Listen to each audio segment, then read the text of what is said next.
Yes ma'am, हो गया। ठीक है, ओके। और बाकी बच्चों को पता तो है, क्योंकि आज मैंने आपको थोड़ा प्रायर इन्फॉर्मेशन नहीं था। वैसे हमारी तो नॉर्मल क्लास होती है, ठीक है। हमारे पिछली क्लास हमेशा हमारा 6 बजे क्लास होती है। इस बार का थोड़ा प्लान मेरा चेंज हो गया था, क्योंकि आज मुझे नहीं पता था कि 2 अक्टूबर को सैटरडे आ रहा है। फिर मुझे कल पता चला है एक्चुअली कि 2 अक्टूबर को सैटरडे है, और सैटरडे को हम खोल नहीं सकते, ये अगेंस्ट रूल है, ठीक है। बाकी बच्चे भी आ चुके हैं, ठीक है। तो अचानक से इसलिए मुझे सारा प्लान चेंज करना पड़ गया, क्योंकि कल फिर अगर मुझे जनकपुरी ऑफलाइन जाना पड़ेगा, टाइम अभी तक फिक्स नहीं हुआ है, तो मैं आपको कल फिर सीबीएसई क्लास दे नहीं पाऊंगी, ठीक है। तो इसीलिए मैंने आज रख दिया है फिर क्लास, ठीक है।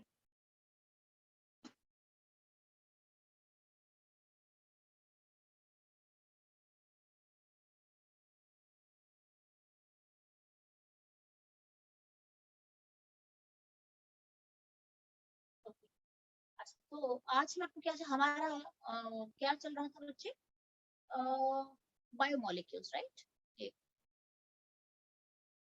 विंशु इज देयर, ओके। विंशु है, प्राची है, कृषा, ईश आ गया है, हेम तो प्रेजेंट है यहाँ पे अभी। ओके, दीपाली है, वर्तिका है, अमन है, अभय है। आयुष प्रेजेंट नहीं है ना, ठीक है, ओके।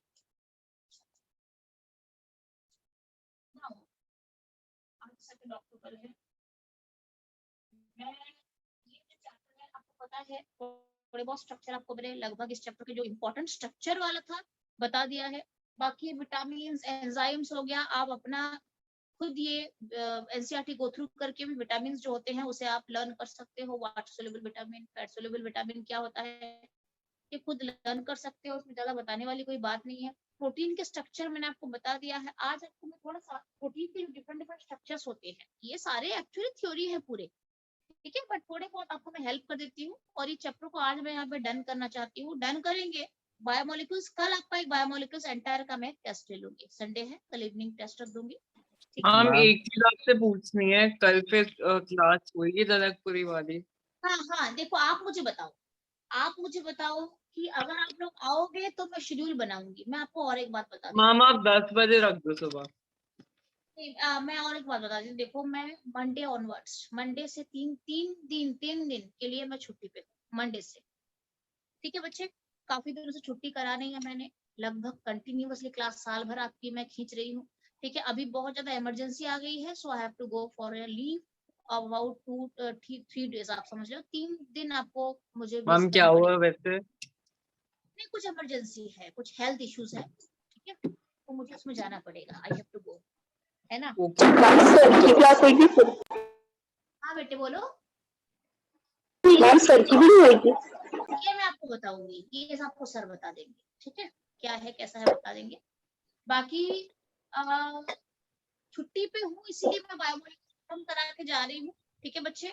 आपका ऐसा है कि आपको आपके सारे चैप्टर्स हो चुके हैं, किसके लिए, फर्स्ट टर्म के लिए सारे चैप्टर्स हो गए हैं। इनफैक्ट हमने एक एक्स्ट्रा चैप्टर कर लिया है इलेक्ट्रोकेमिस्ट्री, बट हमारा एक चैप्टर अभी भी लेफ्ट है जो कि पी ब्लॉक एलिमेंट है। ये मैं आ जाऊंगी, जब आते ही फिर पी ब्लॉक हम स्टार्ट करेंगे और दैट विल बी डन। एक चैप्टर बचता है वो आराम से हो जाएगा, मुझे पता है। मैम फिर कल मैम पी क्लास कब ब्लॉक में ऑफलाइन? कितना टाइम लगेगा? हाँ, पी ब्लॉक में टाइम लगेगा, अगर मैं हड़बड़ी से पढ़ाऊंगी तो जल्दी हो जाएगा। अगर मैं आपको एक चैप्टर है तो मैं हड़बड़ी करना नहीं चाहती हूँ, क्योंकि इसमें से एंट्रेंस बच्चे भी हो, आप बहुत बच्चे एंट्रेंस के भी हो, और एंट्रेंस के तो लिए फिर भी काफी सारी मैम फिर कब खत्म होगा? सिलेबस आपको तो मेरे ख्याल से नवंबर एंड में आपका फर्स्ट टर्म होने वाला है, नवंबर एंड में आएगा, 22 के बाद होने वाला है, ठीक है। ये जो शेड्यूल जो हमें मिला है एक्चुअली अभी तक कुछ पता नहीं है, तो अभी तो ये अक्टूबर स्टार्ट हो रहा है, 7 अक्टूबर है, तो मैं जाके आ जाऊंगी, I will be back by 7, I think 7 और 8 तक हमारी क्लास स्टार्ट हो जाएगी दोबारा से। तो अक्टूबर से पहले खत्म हो जाएगा हमारा, अक्टूबर एंड होने से पहले खत्म हो जाएगा पी ब्लॉक, ठीक है मैम। मैम ठीक है। मैम और आप आप कल एक 10 बात बजे मत बुला करना, रहे हो? क्या बेटे बोलो। आप कल हमें कल 10 बजे बुला रहे हो? नहीं, अभी तक टाइम फिक्स नहीं हुआ है, आप मुझे बताओ, सबसे पहली बात तो आप मुझे बताओ, आप अगर कल आओगे तो मैं आऊंगी, क्योंकि मैं सारा काम छोड़ के अगर ऑफलाइन के लिए जाऊंगी और एक भी बच्चा नहीं आएगा तो फायदा नहीं है, समझ में आ रहा है। अगर आप आओगे तो मैं टाइम निकालूंगी कोई भी एक स्लॉट, क्योंकि इवनिंग मैम का आप तो मुझे शाम में जाना रख है। सकते हो, शाम को? इवनिंग में मुझे देखना पड़ेगा, अब इवनिंग में थोड़ा कल ना इमरजेंसी है, मुझे जाना नहीं, है, क्योंकि अभी मुझे वो अचानक से संडे को ना एक्चुअली वो निकलना ऑफलाइन पड़ेगा टेस्ट ना। है। एक्चुअली मुझे अचानक से निकलना पड़ गया है, तो मुझे कुछ काम निपटाने पड़ेंगे, अपने भी कुछ काम मुझे निपटाना है, इसीलिए आज तो देखो, आज हो जाती तो बहुत अच्छा होता, बट क्या करें, आज रूल ही नहीं है खोलने का। फिर भी मैं सोच रही थी कि मैं अंदर से, अंदर वाले गेट से स्टार्ट कर दूं क्लास आज लेके, ठीक है, बट इश्यूज बन जाएगा अननेसेसरी, कोई फायदा नहीं है, मेन रोड पे है ना इंस्टीट्यूट, तो थोड़ा डर लगता है ना, तो आज इसीलिए बंद है पूरा। ठीक है, कल मैं आपको टाइम बताऊंगी, अगर आप लोग आओगे तो मैं आऊंगी पक्का। तो यहाँ पे सारे तो बच्चे प्रेजेंट हो, मुझे और कुछ कुछ मैम बच्चों मेरा को कल मुझे, ना 12 से 1 वो टेस्ट है मेरा, कल ऑफलाइन 12 से 1। कहाँ पे है? मैम मैथ्स की टेस्ट है मेरा। अच्छा, तो ऑफलाइन जाओगे तुम, यस राइट? मैम, तो मैं तभी पूछ रहा हूँ कब होगी। ठीक है ठीक है, तो 12 से 1 में ना रखो ना, यही ना? Yes ma'am. 12 से 1 क्या, तुम अगर 12 बजे है तो तुम तो 11:30 घर से निकलोगे, राइट?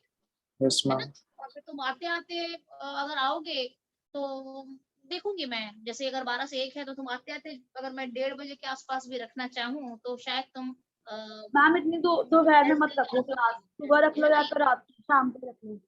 क्या क्या क्या? मैम इतनी दोपहर में मत रखना, 2 बजे के करीब क्लास, सुबह रख लो या शाम को रख लो। तुम्हारा तो वैसे भी 5 बजे से क्लास है मैथ्स की। मैम कौन सी क्लास? मैथ्स की क्लास नहीं हुई तो शाम को तुम्हारी?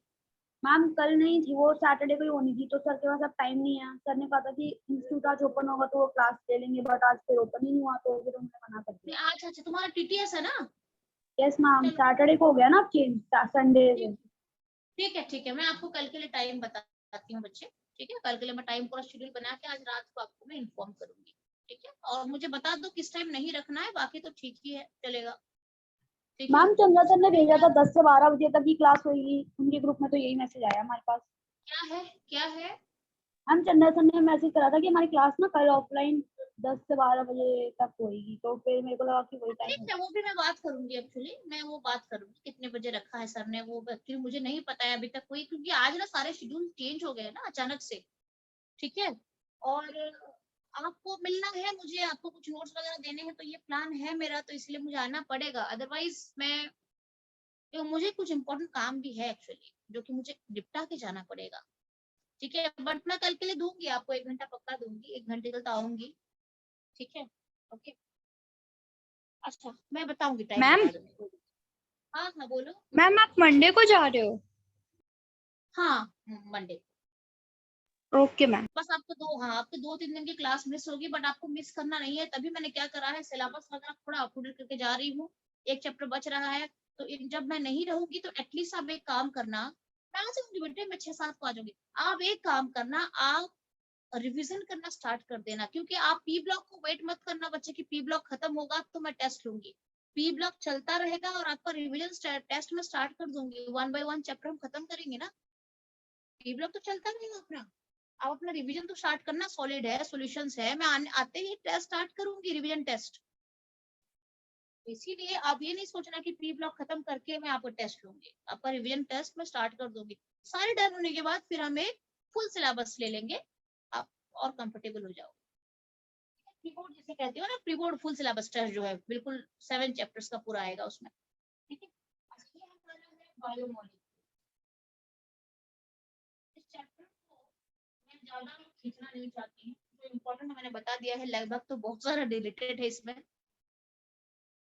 ठीक है, तो हम कहाँ पे पहुंच चुके थे, आई थिंक अमीनो एसिड्स पढ़ाया था क्या, याद करना। अमीनो एसिड्स हो चुका था, अल्फा अमीनो एसिड्स किसे कहते हैं, ये हो चुका था, नो है ना? Ma'am.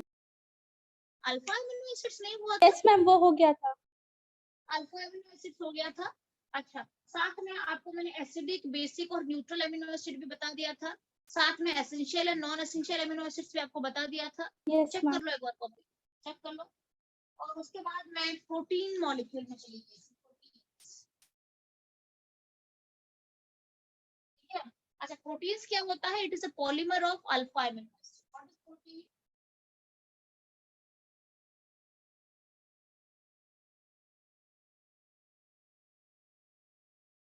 Polymer of alpha amino acids. Alpha amino acid जब जुड़ जाते हैं तो क्या होता है, प्रोटीन मॉलिक्यूल बनता है। तो जब जब अमीनो एसिड जुड़ते हैं, अच्छा आपको ये भी तो बताया गया था, टोटल कितने अल्फा अमीनो एसिड्स आपका बुक में गिवन है, 20। ठीक है, हाँ there are 20 alpha amino acids जिसमें से कौन ऑप्टिकली इनएक्टिव है और कौन ऑप्टिकली एक्टिव है बताया था, बताया गया है आपको। Yes ma'am.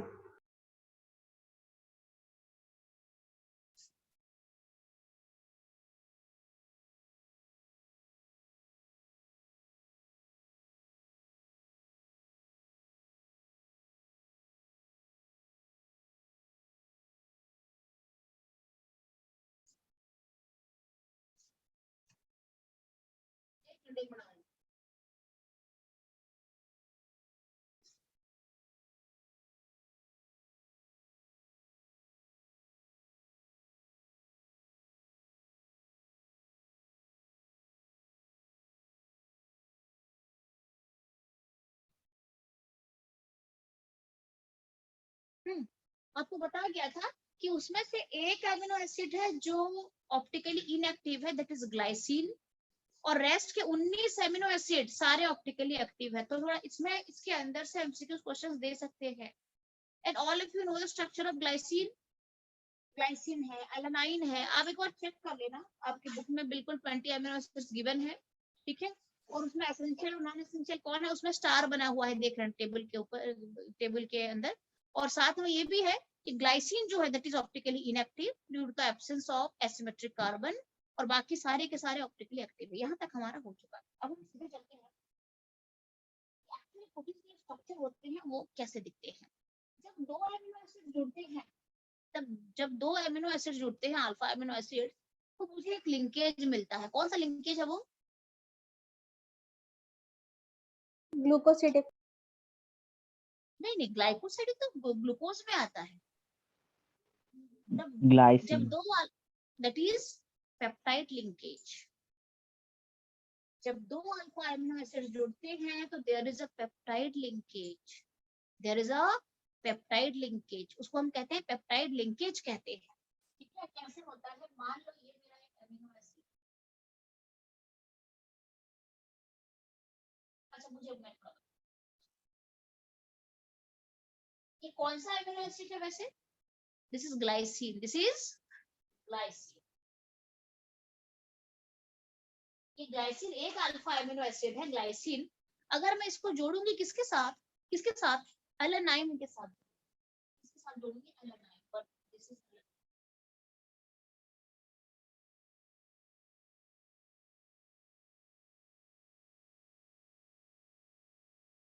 Alanine. Just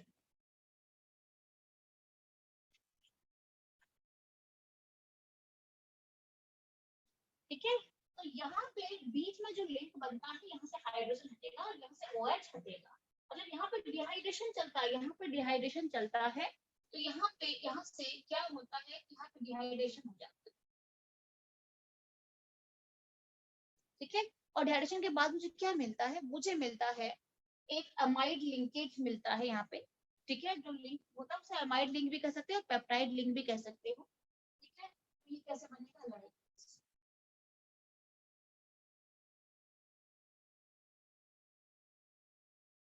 CO रहेगा, OH निकल जाएगा, यहाँ से एक हाइड्रोजन निकल जाएगा, यहाँ पे NH रहेगा, साथ में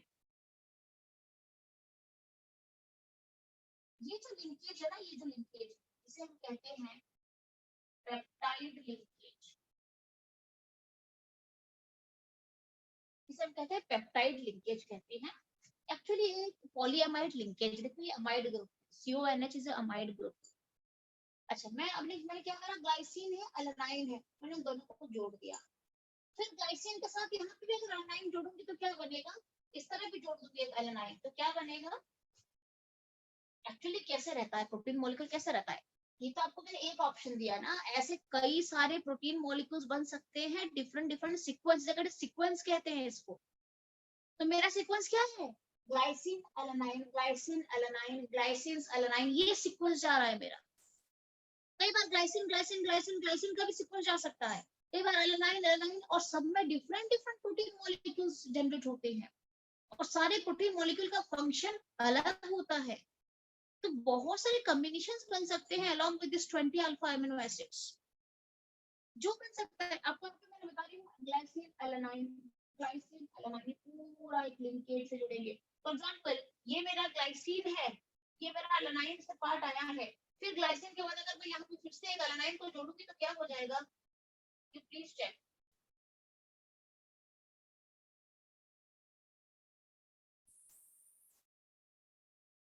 चेक कर लो ये फिर ऐसे जुड़ेगा कि नहीं जुड़ेगा, इधर जुड़ेगा? चेक करो, ये मैंने एक बीच में जोड़ा था, मैंने फिर इस तरफ क्या करा, यहाँ पे फिर एक एलानाइन को लाके फिर मैं यहाँ पे जोड़ दिया, तो ये लिंक यहाँ पे बनेगा कि नहीं बनेगा?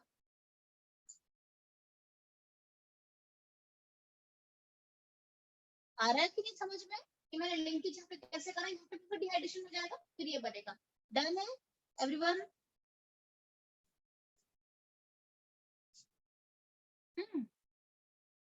हाँ मैम डन। नहीं दिखाई नहीं दे रही है या समझ में नहीं आ रहा है क्या? देख लो, नहीं दिखाई दे रही है। मैम आवाज थोड़ी सी स्लो है। आवाज स्लो आ रही है? हाँ वो एक बार मुझे बता दो कहाँ पे दिक्कत है। यहाँ से तो नहीं है दिक्कत, देख लो मेरे साइड से कोई दिक्कत है, बट अगर आपको सुना है, हाँ सुनाई नहीं दे तो समझ में नहीं आएगा बिल्कुल भी। Krishna fine with? मैम बाकी सबके पास ठीक आ रही है, तो फिर मैं लीव हाँ। कर दे के रिजॉइन कर लेती हूँ। हाँ बाकी बच्चों से पूछ लेते हैं, सबको आवाज आ रही है? ठीक है मैम। Yes, हाँ मैम। अच्छे से बताओ, अब है दिक्कत है? नो मैम आवाज आ रही है। आ रही है, ठीक है। इसका मतलब है कृष्णा को देखो, कृष्णा एक बार लीव कर जाओ। अच्छा अब आप मुझे बताओ, यहाँ पे मैंने दोनों को लेके एक लिंकेज बनाया था, फिर मैंने यहाँ पे क्या करा, यहाँ पे और एक मैंने एलानाइन को यहाँ पे डाल दिया तो ये बन गया। अगर मैं इस एलानाइन के पास और एक ग्लाइसिन यहाँ पे डालूंगी तो क्या बनेगा? ऐसे लिंकेज बनेगा? चेक कर लो ना, देख लो ना, बन रहा है लिंकेज?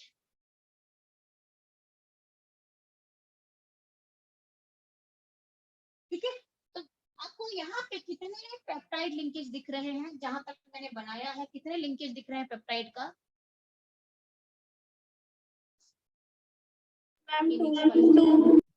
टोटल कितने मैम लिंकेज एक आपको बारी इनमें हाँ यस बोलो। रिपीट करना मैम एक बारी।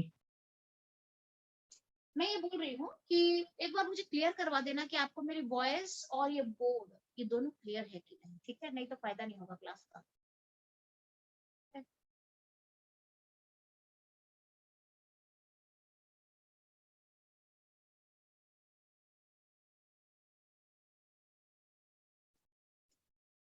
चलो ठीक है, ठीक है। मैं ये बोल रही हूँ ये जो मैंने बनाया है, यहाँ पे मैंने आपको कितना लिंकेज दिख रहा है? How many peptide linkage are there? Ma'am 3। 3।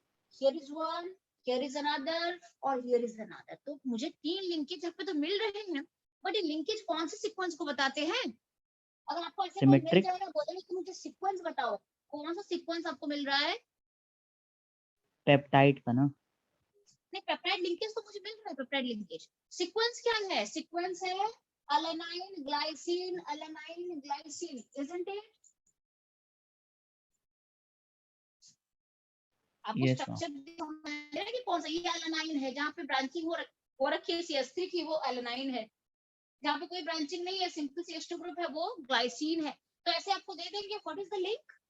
Alanine glycine alanine and glycine, isn't it the link? आपका जो सीक्वेंस है यही है ना? अच्छा अब अगर ऐसा सीक्वेंस 100 से भी ज्यादा हो गया, ये बढ़ता गया पूरा बढ़ता गया, यहाँ पे भी बढ़ता गया, बट सीक्वेंस फिक्स्ड होना चाहिए। सीक्वेंस बदलता है तो प्रोटीन मॉलिक्यूल बदल जाता है, उसका फंक्शन अलग हो जाता है प्रोटीन का। तो protein molecule same protein molecule का हमेशा सीक्वेंस जो होता है वो सिमिलर रहता है। तो अगर ऐसे जुड़ जुड़ के 100 से भी ज्यादा बन जाएगा तो हम उसे एक प्रोटीन मॉलिक्यूल कहते हैं। It means protein is a polymer of alpha amino acid. एक पॉलीमर है, पूरा एक चेन है। Clear with the concept? Yes ma'am. ठीक है, अच्छा अब आपको मैं बताती हूँ कि टाइप्स कितने होते हैं। प्रोटीन के 2 टाइप्स पाए जाते हैं, एक तो होता है फाइब्रस प्रोटीन और दूसरा होता है globular protein. So now what is fibrous protein and globular protein? क्या होता है देखो, मैं एक तो बना चुकी हूँ इसमें।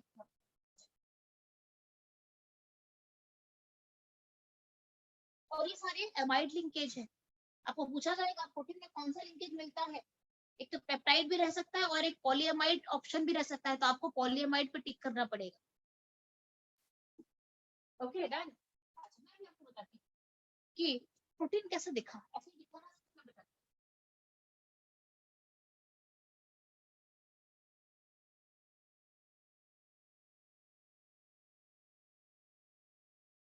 मान लो मैं खाली ग्लाइसिन का लिंकेज बनाती हूँ, किसका, ओनली ग्लाइसिन का लिंकेज बनाती हूँ, सीक्वेंस बनाती हूँ, ठीक है, मुझे और बीच में और एलानाइन को डालना नहीं है, खाली ग्लाइसिन ग्लाइसिन करके प्रोटीन मॉलिक्यूल बना रहे हैं। तो somehow structure will be like this.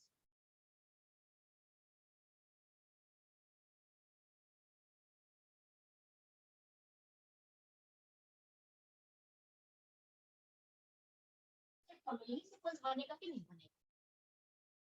अगर मैं खाली ग्लाइसिन से प्रोटीन मॉलिक्यूल बनाना चाहूंगी तो sequence will be this. Yes ma'am. अच्छा, तो ये ऐसे बढ़ता बढ़ता ही एक मॉलिक्यूल है, बिल्कुल बहुत एक लार्जर मॉलिक्यूलर मास वाले मॉलिक्यूल्स होते हैं, प्रोटीन के मास काफी ज्यादा होता है, ठीक है। अच्छा अब मैं आपको बताती हूँ टाइप्स क्या होता है। टाइप में जब भी और इसी से रहने देते हैं कि इसका काम है, ठीक है। टाइप्स अगर मैं लेती हूँ, थोड़ा नीचे लेती हूँ ताकि आपको समझ में आ जाएगा। टाइप में होता है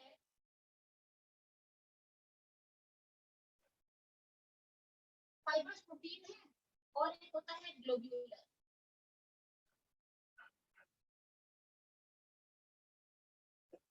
ग्लोब्यूलर प्रोटीन होता है। फाइब्रस प्रोटीन क्या होता है, लॉन्ग थ्रेड लाइक स्ट्रक्चर होता है, अनब्रांच्ड, क्या होता है, unbranched long thread like structure होता है, ये होता है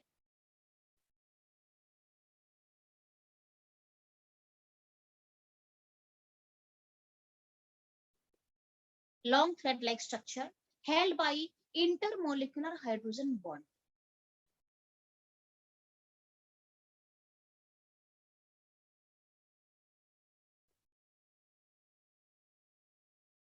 हाइड्रोजन बॉन्ड, ठीक है। फाइब्रस प्रोटीन जो होता है लॉन्ग थ्रेड लाइक स्ट्रक्चर होता है, कहीं पे कॉइलिंग नहीं होती है, कॉइलिंग कॉइलिंग होने की जरूरत नहीं है, कॉइलिंग नहीं होती यहाँ पे स्ट्रेट थ्रेड लाइक स्ट्रक्चर होता है। ये प्रोटीन कहाँ पे पाई जाती है, आपके हेयर में पाई जाती है। केराटिन नाम का नाम सुना है, केराटिन, ठीक है, ठीक है। ओके, तो हेयर में ये प्रोटीन पाई जाती है, fibrous protein. It is a long thread like structure, not at all coiled, coiling बिल्कुल नहीं भी होगा, बिल्कुल स्ट्रेट रहेगा। और एक के साथ अगर मैं दूसरा प्रोटीन मॉलिक्यूल को रख दूंगी तो हाइड्रोजन बॉन्डिंग होगा कि नहीं दोनों के बीच में? यस मैम मान होगा। लो इसके नीचे CO के नीचे मैं यहाँ पे NH को लाऊंगी और फिर मैं यहाँ पे CH2 रखूंगी और ऐसे रख दिया, तो यहाँ पे हाइड्रोजन बॉन्डिंग नहीं होगी। अगर मैं दूसरा एक मॉलिक्यूल प्रोटीन का रख दिया मैंने, लॉन्ग थ्रेड लाइक है, उसके पास अगर दूसरा मॉलिक्यूल को मैं लाऊंगी तो उसके बीच मुझे बताओ हाइड्रोजन बॉन्डिंग होगी ना, दो दूसरे मॉलिक्यूल को ऐसे मैं स्ट्रेट शेप में डालूंगी और ऐसे रखूंगी सो दैट इसके साथ इसका NH ग्रुप फॉल हो रहा है, पास पास है, तो यहाँ पे हाइड्रोजन बॉन्डिंग का किस नहीं बनेगा? आपको पता यस है ना, मैम। हाइड्रोजन के दोनों तरफ इलेक्ट्रोनेगेटिव आ जाएंगे, तो यहाँ पे ऐसे ऐसे करके हाइड्रोजन बॉन्डिंग ऐसे ऐसे बनता जाएगा। तो ये जो फाइब्रस प्रोटीन है ये लॉन्ग थ्रेड लाइक स्ट्रक्चर होता है और इसमें इंटरमॉलिक्यूलर हाइड्रोजन बॉन्डिंग देखने को मिलता है बेसिकली, ठीक है। और इसका एग्जांपल्स क्या होता है, इसका एग्जांपल है केराटिन है, मायोसिन है और भी बहुत कुछ है, ये आप एक बार एनसीईआरटी खोल के भी देख सकते हैं। थोड़ा आपको हल्के से बताते हैं ग्लोबुलर प्रोटीन क्या होता है। ग्लोबुलर प्रोटीन क्या होता है, जब कोई भी एक प्रोटीन मॉलिक्यूल का कॉइलिंग स्टार्ट होता है और वो स्फेरिकल शेप ले लेता है। मान लो यहाँ पे कहीं पे due to some reason hydrogen, ऐसा भी हो सकता है कई बार कि एक ही मॉलिक्यूल के अंदर इस NH के साथ इस CO का भी तो हाइड्रोजन बॉन्डिंग हो सकता है। बाई चांस मान लो ये कॉइल हो गया, अगर कॉइल हो गया, ऐसे कॉइल हो गया मान लो, तो कॉइल होने के बाद एक ही मॉलिक्यूल के अंदर यहाँ पे मान लो CO ग्रुप है और यहाँ पे NH ग्रुप है, तो एक ही के अंदर क्या हाइड्रोजन बॉन्डिंग पॉसिबल नहीं है? एक ही मॉलिक्यूल है बट वो कॉइल हो गया, और जब कॉइल हो जाता है तो क्या हो जाएगा, एक ही मॉलिक्यूल के अंदर मुझे हाइड्रोजन बॉन्डिंग मिलेगी कि नहीं मिलेगी? एक ही मॉलिक्यूल है, कोई और दूसरा, यहाँ पे तो दूसरा मॉलिक्यूल मैंने दिखाया कि दूसरे मॉलिक्यूल है, तो उन दोनों के बीच में इसे कहते हैं इंटरमॉलिक्यूलर कहोगे। बट यहाँ पे इंट्रामॉलिक्यूलर होगा कि नहीं होगा कॉइलिंग होने के बाद? Yes ma'am. एक ही Yes, मॉलिक्यूल में ऐसे आपको 100 बॉन्ड मिलेंगे, पेप्टाइड लिंक के 100 से भी ज्यादा मिलेंगे। एक ही मॉलिक्यूल अगर ये मान लो स्ट्रेट चेन नहीं है और ऐसे कॉइल हो गया, अगर कॉइल हो चुका है तो यहाँ पे CO ग्रुप आएगा, फिर NH ग्रुप आएगा, फिर CO ग्रुप आएगा, फिर NH ग्रुप आएगा, तो ये पूरा चलेगा। और अगर ऐसा है तो यहाँ पे कॉइलिंग होगी कि नहीं? एक ही मॉलिक्यूल के अंदर हाइड्रोजन बॉन्डिंग हो जाएगा। क्लियर है? तो ग्लोबुलर प्रोटीन का मतलब होता है कि जब प्रोटीन मॉलिक्यूल का कॉइलिंग स्टार्ट होता है और वो स्फेरिकल शेप ले लेता है, और वो स्फेरिकल शेप क्यों लेता है? कुछ भी रीजन हो सकता है, हाइड्रोजन बॉन्डिंग का हो सकता है, हाइड्रोफोबिक इंटरेक्शंस भी हो सकता है, जिससे कि वो कॉइल के स्ट्रक्चर ले लेता है और स्फेरिकल शेप ले लेता है। और अगर ऐसा होता है तो हम उसे कहते हैं ग्लोबुलर प्रोटीन कहते हैं। इसका एग्जांपल क्या है? इंसुलिन। इसका एग्जांपल क्या है? हीमोग्लोबिन आपका ग्लोबुलर प्रोटीन है। आपका जो ब्लड के अंदर हीमोग्लोबिन मिलता है वो ग्लोबुलर प्रोटीन है, वो स्फेरिकल नेचर का है, स्फेरिकल शेप का है। क्यों? वहां पे कॉइलिंग स्टार्ट हो चुकी है प्रोटीन का। डन? Clear everyone? तो थोड़ा बहुत तो आप लिख ही सकते हो कि यहाँ पे स्ट्रेट चेन होता है और यहाँ पे ये कॉइल्ड होता है, स्फेरिकल हो जाता है। और क्यों होता है? बहुत कुछ रिएक्शन इसके इंटरेक्शंस होते हैं, हाइड्रोफोबिक इंटरेक्शंस भी होता है। ठीक है, साथ में हो सकता है ये आपका हाइड्रोजन बॉन्डिंग का कोई केस हो जिससे कि वो खींच गया, और ऐसे मान लो इसने इसको खींच गया तो कॉइल हो गया, कॉइल हो गया, वो ग्लोबुलर प्रोटीन मतलब स्फेरिकल शेप का आ गया। तो इन दोनों के बीच में यही डिफरेंस है, globular protein this is spherical in nature. और उसका एग्जांपल क्या है? वही है, हीमोग्लोबिन ले सकते हो, इंसुलिन ले सकते हो, और भी कई सारे एग्जांपल्स आप चेक कर सकते हो। मैम तो इसके स्ट्रक्चर को कॉम्प्लेक्स कंसीडर करेंगे? हाँ, इसके नहीं, एक्चुअली प्रोटीन के स्ट्रक्चर तो काफी ज्यादा कॉम्प्लेक्स होता है। अभी आपको जब मैं नेक्स्ट पॉइंट में लेके जा रही हूँ ना, ये तो हो गया प्रोटीन के दो टाइप हो गया, फाइब्रस एंड ग्लोबुलर हो गया। अब आपको मैं लेके जा रही हूँ स्ट्रक्चर ऑफ प्रोटीन में, जिसमें कि प्रोटीन के 4 स्ट्रक्चर पाए जाते हैं, primary, secondary, tertiary and what and quaternary structure. तो क्वाटरनरी स्ट्रक्चर तो बहुत कॉम्प्लेक्स होता है, बहुत ही ज्यादा कॉम्प्लेक्स होता है। ठीक है, मतलब ये क्या है ना, मान लो ये कॉइलिंग है, इसे कॉइलिंग, अगर कॉइलिंग का भी कॉइलिंग हो गया तो आप क्या करोगे? कॉइलिंग का भी कॉइलिंग हो सकता है ना। Yes ma'am. This is the tertiary structure. Primary में क्या होता है, देखो आपको बता देती हूँ, क्योंकि अगर मैं बता ही दूंगी तो शायद आप पढ़ लोगे तो आपको समझ में आ जाएगा, या पूरा बताना पड़ेगा। 4 स्ट्रक्चर होता है, एक तो प्राइमरी, एक सेकेंडरी, एक टर्शियरी, और थर्ड वाला, फोर्थ वाला होता है क्वाटरनरी स्ट्रक्चर। ठीक है, प्राइमरी स्ट्रक्चर क्या होता है? देखो मैं थोड़ा आपको, प्राइमरी स्ट्रक्चर क्या होता है, अब आज रात को ही रिवीजन कर लेना, इसमें क्या लिखवाना है। प्राइमरी स्ट्रक्चर मतलब सीक्वेंस स्ट्रेट रहेगा पूरा ऐसे, प्राइमरी स्ट्रक्चर है सीक्वेंस पूरा। मतलब यहाँ पे कहीं पे कॉइलिंग नहीं है, यहाँ पे हर जगह पे आपको पेप्टाइड लिंकेज मिलते चलेंगे, मिलते चलेंगे, मिलते चलेंगे, बट ये कॉइल्ड नहीं है। This is the primary structure. Primary structure में किस चीज के बारे में बताता है? सीक्वेंस के बारे में बताता है, मतलब किसके साथ कौन जुड़ा हुआ है वो सीक्वेंस बताता है प्राइमरी स्ट्रक्चर। मान लो ग्लाइसिन एलानाइन है, ग्लाइसिन एलानाइन है, ग्लाइसिन एलानाइन है, इन सब के बीच में ग्लाइसो ग्लाइकोस, तो आपका पेप्टाइड लिंकेज वगैरह दिखता जा रहा है, दिखता जा रहा है, बट ये स्ट्रेट है। इसे कहते हैं प्राइमरी स्ट्रक्चर। जब प्राइमरी स्ट्रक्चर का कॉइलिंग होता है तो ये हो गया सेकेंडरी स्ट्रक्चर। समझ में आ गया? अब प्राइमरी स्ट्रक्चर का कॉइलिंग हो गया, ये क्या हो गया? ये हो गया सेकेंडरी स्ट्रक्चर। थोड़ा सा कॉम्प्लिकेटेड तो हो ही गया, इससे तो कॉम्प्लेक्स हो गया ना ये। Isn't it everyone? चेक करो। यस ठीक है, ये बिल्कुल स्ट्रेट है, यहाँ पे कहीं पर हाइड्रोजन बॉन्ड आपको मिल ही नहीं सकता है। कॉइल नहीं तो कहाँ पे मिलेगा? हाँ, ये दूसरे मॉलिक्यूल के साथ हाइड्रोजन बॉन्ड कर सकता है, वो अलग बात है, बट खुद के साथ तो बना नहीं सकता क्योंकि स्ट्रेट चेन है। और सेकेंडरी में क्या होता है, इसी का कॉइलिंग हो जाएगा, इसी का कॉइलिंग हो जाएगा, मतलब अब इनके भी हाइड्रोजन बॉन्डिंग होना स्टार्ट हो जाएगा। That is secondary structure. Tertiary क्या है? What is tertiary? Tertiary protein जिसे कहते हैं। What is tertiary? कॉइलिंग का भी कॉइलिंग हो जाना। समझ में आ गया? कॉइलिंग का भी। अरे ये अर्पित बाहर है क्या? ओहो,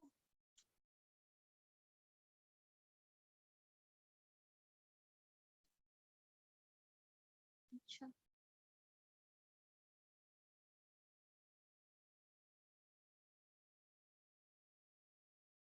आया नहीं? हाँ तो अभी मैं पढ़ाई के ऊपर ध्यान नहीं देगा उसको। आ गया आ गया।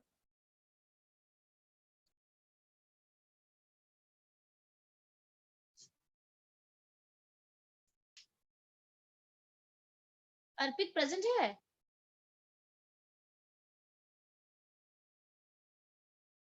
अर्पित?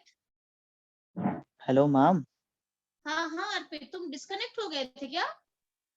अरे मैम मैं इतनी देर से बोल रहा था मैम, आवाज ही नहीं आ रही थी मेरी। नहीं नहीं, मुझे कुछ सुनाई नहीं दे रहा था अर्पित। पूछो बाकी मैम बच्चों को, बाकी बच्चों को भी। तभी मैम मैंने फिर रिजॉइन की थी। हाँ नहीं, सुनाई नहीं दे रही थी। अच्छा बच्चे, आपको सुनाई दे रही थी अर्पित का वॉइस? नहीं ना? हेलो? Yes ma'am. हाँ, सबका आज नेटवर्क इशू चल रहा है। ऐसा हो रहा है क्या? त्रिशा देखना, गेम देखना, नेटवर्क इशू है क्या? दीपाली? मैम आपका रेड सिग्नल शो हो रहा है। मैम मैम यस मेरा आपकी ना नहीं है? बीच बीच में अटक रही है, आपकी यस वीडियो मैम। बीच बीच में अटक रही है। अच्छा एक काम करते हैं, हम थोड़ा रिजॉइन करें क्या? बेटर रहेगा, क्योंकि ऐसे पढ़ने में कोई फायदा नहीं है। क्योंकि मैं पढ़ाऊंगी तो एक एटलीस्ट एक चैप्टर डर करना है। मैं दोबारा एंड कर दूं मीटिंग को? Yes ma'am. Yes okay ma'am. Ma'am. ठीक है, आप सारे बच्चे दोबारा आ जाए। मुझे पहले से बोल देते ना, ऐसे में मजा नहीं आता पढ़ने का। एक मिनट, मैं एंड कर रही हूँ मीटिंग।